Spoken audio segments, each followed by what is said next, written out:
Nah, demikian pula ketika kita dihadapkan, kalau ini ikut Nabi, kalau ini ikut ulama, itu adalah pertanyaan yang menyesatkan. Kalau ini ikut Nabi, kalau ini ikut sahabat, tidak bisa diposisikan seperti itu. Kita bukan berarti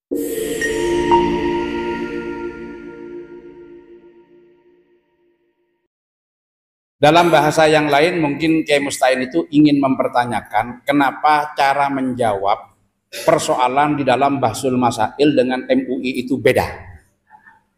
Kalau di MUI menjawab masalah pertama Al-Quran, baru kemudian kedua hadis, baru kemudian ketiga kaidah, kemudian keempat baru takbir dari rumusan-rumusan pendapat para ulama. Kalau di Bahsul Masail cara menjawab persoalan, kalau sudah ketemu jawabannya di dalam kitab, ya itu sudah jawabannya. Itu kenapa dan bagaimana? Sebetulnya kalau di MUI karena berdiri dari beberapa ormas, dan di situ cara pandangnya agak berbeda. Di Nahdlatul Ulama kenapa langsung kembali ke situ? Apakah mereka tidak kembali kepada Al-Quran, tidak kembali kepada Sunnah? Tidak bisa dikatakan seperti itu. Saya akan melempar satu pertanyaan yang disampaikan oleh Asy-Syatibi. Imam Asy-Syatibi mengatakan begini, Kiai. Kalau ada orang bertanya, ketika terjadi perbedaan antara Al-Quran dengan As-Sunnah, yang kita ambil, yang kita pakai yang mana? Ketika terjadi perbedaan antara Al-Quran dengan As-Sunnah, yang dipakai di mana? Ini dalam Al-Muwafaqat fi Ushul Syariah pada jilid 1. Yang dipakai yang mana? Ketika terjadi perbedaan antara Al-Quran dengan Sunnah, yang dipakai yang mana? Al-Quran. Oke. Kemudian saya contohkan, dalam Al-Quran disebut wasariqu wasariqatu faqtu aydiyahuma jazaa'an bima kasaba nakalan minallah. Orang mencuri dipotong tangan. Tangan itu mana? Dari ujung sini sampai ujung sini namanya tangan. Di dalam tangan ini ada usbu, ada asabi. Kemudian ada kaf, ada dohar dalam asabi. Kemudian ada ku. Setelah itu ada saat. Kemudian ada mirfak, ada adud. Ini semuanya adalah tangan. Berarti kalau potong tangan kan dipotong sampai ke sini. Ternyata di dalam hadis yang dipotong itu sampai mana? Sampai ku. Yang dipotong sampai pergelangan tangan. Berarti ikut mana ini? Ikut Al-Quran apa ikut Sunnah? Ikut Al-Quran apa ikut Sunnah? Maka kata Asy-Syatibi ini pertanyaan yang salah, pertanyaan yang menjebak gitu. Dan pertanyaan tidak boleh muncul. Apa kata beliau? La naqulu bi annana na'malu bis sunnah wa natrakul Qur'an. Kalau kita ini mengamalkan sunnah dan meninggalkan Al-Quran, tidak boleh dikatakan demikian. Tetapi yang benar adalah kita memahami Al-Quran sesuai dengan apa yang diajarkan di dalam sunnah, karena tidak ada yang lebih paham terhadap Al-Quran kecuali Rasulullah Shallallahu Alaihi Wasallam. Nah, demikian pula ketika kita dihadapkan, kalau ini ikut Nabi, kalau ini ikut ulama, itu adalah pertanyaan yang menyesatkan. Kalau ini ikut Nabi, kalau ini ikut sahabat, tidak bisa diposisikan seperti itu. Kita bukan berarti mengikuti sahabat meninggalkan Nabi, tetapi kita mengikuti sahabat dalam memahami sunnah Nabi, karena yang paling dekat dengan Nabi itulah sahabat. Terus turun ke bawah. Apakah kita mengikuti pendapat ulama meninggalkan Nabi? Salah itu. Tidak demikian. Kita mengikuti pendapat ulama di dalam memahami sunnah dan dalam memahami Al-Quran. Lalu kenapa yang kita ambil terhadap jadinya dulu? Bagaimana bacaan para ulama terhadap Al-Quran? Dan kita tidak langsung ke sana. Jadi caranya membandingkan, jangan dibandingkan antara ulama dengan Nabi. Antara ulama dengan Allah misalkan. Tidak bisa dibandingkan ke situ. Itu perbandingan yang salah. Jadi banyak orang yang mengatakan begini. Kalau sampean terawihnya itu 20 rakaat, ikut Sayyidina Umar. Kalau sampean terawihnya itu 8 rakaat, 11 dengan witir, itu ikut Nabi. Maka kalau pertanyaannya seperti itu, sampean milih ikut Nabi apa milih ikut Umar? Ayo, bingung gitu. Milih ikut Nabi apa milih ikut Umar? Lah itu karena memang pertanyaannya yang salah. Sebetulnya kalau yang mengatakan tarawih itu 8 rakaat, kemudian ditambah 3 dengan witir menjadi 11, walaupun 11 itu tidak jelas pembagiannya bagaimana, itu salah satunya kan mengambil kepada hadis dari Sayyidah Aisyah, maka Rasulullah yuzidu ala 11 rakaatan fi Ramadan wala fi ghairihi. Rasulullah itu tidak pernah melebihi 11 rakaat di Ramadan atau di selain Ramadan. Akhirnya dipahami oleh mereka sebagai pembatasan jumlah sholat malam termasuk tarawih. Nah, Imam Al-Qastalani dalam Irsyadus Syari ketika mengomentari hadis ini dalam Sahih Bukhari, beliau membawa hadis ini kepada witir. Kenapa? Karena ada fi Ramadan wala fi ghairihi. Selain Ramadan itu kan tidak ada tarawih. Yang ada adalah witir. Berarti witir itu maksimal adalah 11 rakaat. Kalau ini mau dibawa ke tarawih, mana penjelasannya kalau tarawihnya 8 witirnya 3? Atau jangan-jangan tarawihnya 10 witirnya 1, atau mungkin tarawihnya ada 4 witirnya di situ ada 7. Enggak ada penjelasan juga kalau menghitung terhadap 11. Makanya rata-rata kalau dilarikannya misalkan salah satu yang tidak memperbolehkan sholat tarawih itu lebih daripada 8 rakaat, salah satunya Albani misalkan. Jadi caranya begini, kalau saya tarawih 20 rakaat ikut pemahaman Sayyidina Umar terhadap sunnah Nabi. Kalau saya tarawih 8 rakaat itu ikut pemahaman Albani terhadap sunnah Nabi. Sekarang dibandingkan ikut Umar apa ikut Albani? Nah kan sudah berbeda, beda sudah dengan tadi itu gitu loh. Jadi ketika tadi ditempatkan antara Umar dengan Rasulullah salah, itu yang memahami kan para ulamanya. Makanya kenapa di kita ini langsung mengambil dulu pendapatnya para ulama, karena kita mengikuti manhaj ulama di dalam memahami Al-Quran dan As-Sunnah. Itu yang kita ikuti. Kalau kita tidak melalui itu langsung kepada Qala Ta'ala, berarti kita menafsirkan sendiri. Sekarang pertanyaannya, apakah kita yang mengatakan sudah punya kapasitas untuk menafsirkan? Sehingga kehati-hatiannya para ulama-ulama kita dari kalangan Ahlus Sunnah wal Jamaah, tidak banyak di antara mereka yang sudah menafsirkan Al-Quran menempatkan diri mereka sebagai mufassir. Dan mereka akan mengatakan kalau mereka hanya rawin au naqil an tafasiril mufassirin. Jadi ketika saya memposisikan diri sebagai mufassir, maka saya kena syurutul mufassir. Kalau tidak terpenuhi dalam diri saya, maka saya tidak boleh main-main di situ. Tapi kalau saya memposisikan diri hanyalah sebatas naqil an tafasiril mufassirin atau rawin an riwayatil mufassirin, maka saya tidak kena syaratnya mufassir, saya cuma nukil. Berarti syaratnya nukil. Karena saya sebutkan menurut imam ini dalam tafsir ini misalkan, ketika kita membaca Al-Quran, pasti di situ tetap kita ikutkan. Menurut siapa namanya Al-Baidawi dalam Anwarut Tanzil wa Asrarut Ta'wil, ayat ini maksudnya begini. Menurut Asyuti Ad-Durrul Mansur fi Tafsir bil Ma'thur misalkan. Menurut Al-Qurtubi dalam Al-Jami' li Ahkamul Quran. Menurut At-Tabari di dalam Jami'ul Bayan fi Ta'wil Quran. Maka kita masih menyandarkan dulu kepada ulama tersebut. Problemnya ketika kita membaca salah itu hanya kesalahan pemahaman kita terhadap tafsiran mereka, bukan langsung kesalahan kita terhadap Al-Quran. Jadi mereka yang langsung kembali kepada Al-Quran berarti memposisikan dirinya langsung sebagai orang yang menafsirkan Al-Quran. Tapi bukan berarti tidak menyebutkan, disebutkan.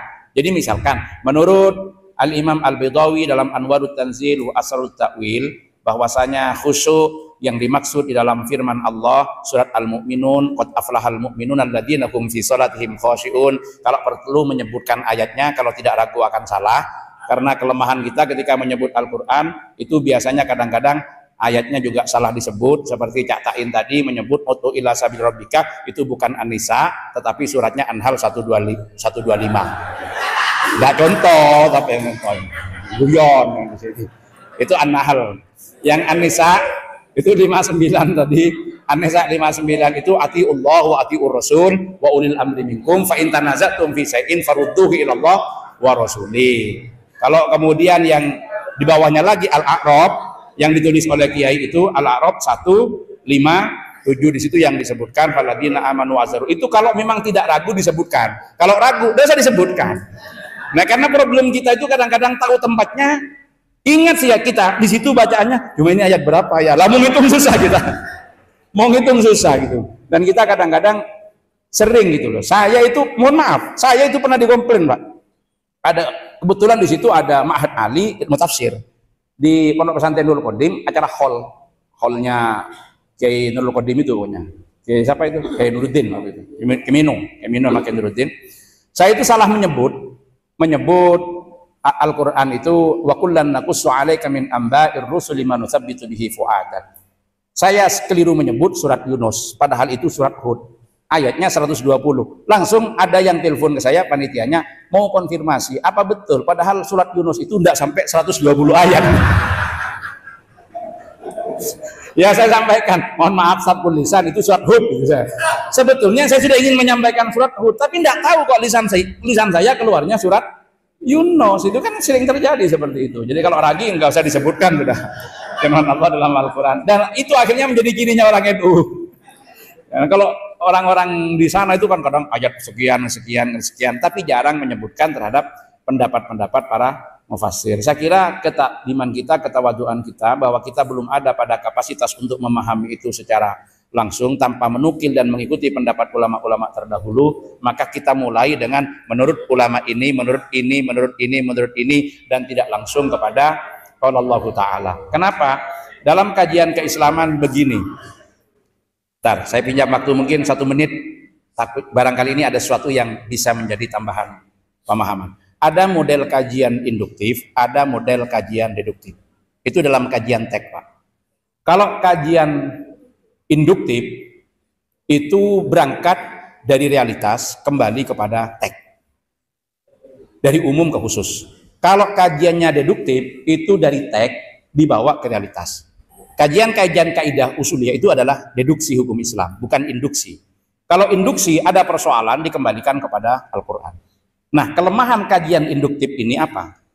Kelemahan kajian induktif adalah seakan-akan kita ini melimitasi, membatasi bahwa ayat itu berbicara hanya pada persoalan itu. Berbeda. Jadi setelah kita ceramah, ini sesuai dengan firman Allah dalam Al-Quran surat ini, ayat ini firmannya. Seakan-akan ayat itu hanya bicara itu. Padahal beda hasil kajiannya ketika kita melakukan kajian deduktif. Kenapa kita tidak menggunakan jargon kembali kepada Al-Quran, tetapi kajian berangkat dari Al-Quran?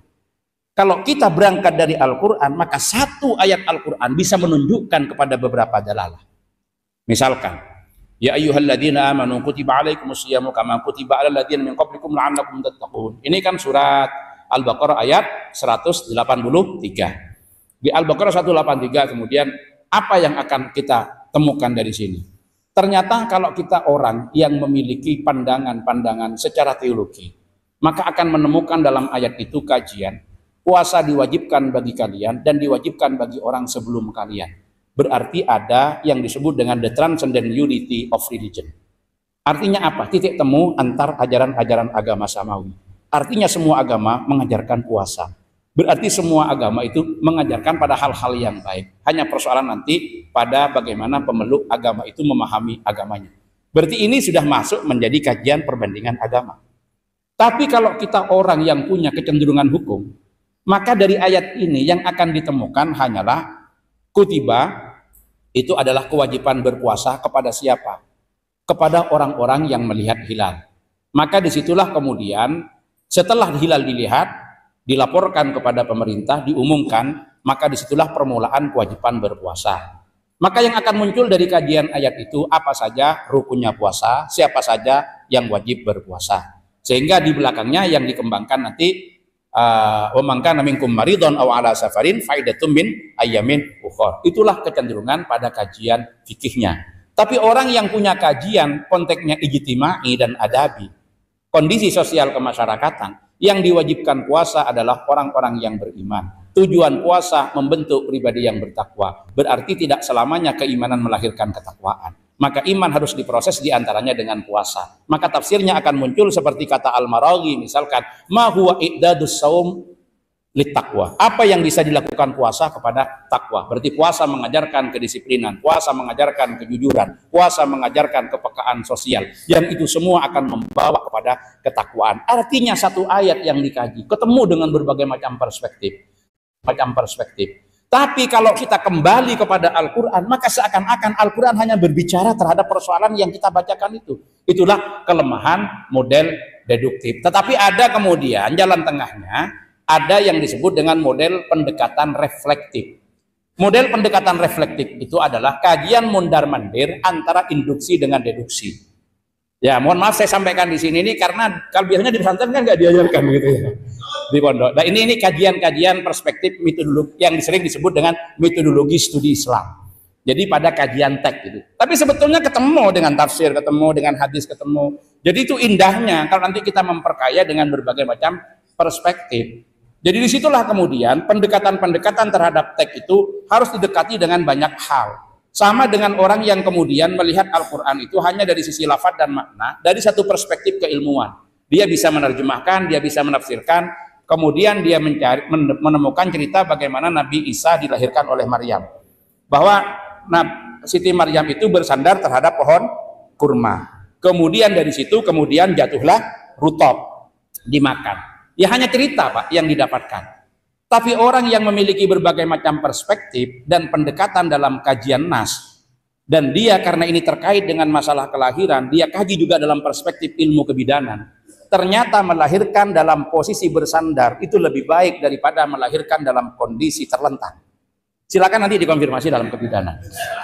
Makanya melahirkan yang baik kalau suaminya datang, bini na esronya dari sonteng ben lagi nah. Baru dokternya membantu. Kenapa? Karena ketika ngeden ya, ketika ngeden itu kalau posisinya dia bersandar, tekanan itu ke bawah. Tapi kalau dia terlentang, pada saat ngeden itu rawan ke atas, akhirnya muntah. Begitu muntah, tenaga berkurang, sehingga dia tidak punya kekuatan untuk mengeluarkan. Itu dari perspektif medisnya. Ditemukan dari mana? Ternyata dari posisi Maryam yang bersandar kepada pohon kurma. Terus kenapa kemudian setelah itu ada rutop? Ternyata di dalam rutop itu setelah diteliti ada unsur kimiawi yang mempercepat terhadap pemulihan tenaga dan mengeringkan pendarahan. Makanya juga logis ketika kita berbuka itu dianjurkan untuk pakai kurma. Fa'ala tamrin. Lah artinya kan ada perspektif yang beda yang ditemukan dari kajian ayat Al-Quran ketika kita tidak melihat dari satu sisi keilmuan. Tetapi ada berbagai macam keilmuan yang digunakan untuk pendekatan terhadap kajian teks itu. Itulah kehati-hatian ulama NU. Kenapa dalam menyampaikan penguatan-penguatan dalam ceramahnya tidak langsung kembali kepada qala Allah Ta'ala. Tapi kalau memang harus merujuk di situ karena komunitas yang dihadapi berkepentingan untuk itu, rujuknya itu terakhir Pak. Menurut pendapat ulama ini, menurut pendapat ini, dengan menafsirkan ayat ini dengan ini, ketemulah ini. Berarti bukan kita pelakunya. Bukan kita pelakunya. Jadi saya biasanya kalau bercerita haul misalkan, oh ini ada enggak haul dalam Al-Quran? Saya tidak mengatakan kemudian mengambil ayat kemudian saya pahami, tidak. Di akhir ayat 24 surat Al-Isra, wa qur rabbirhamhuma kama rabbayani shaghira.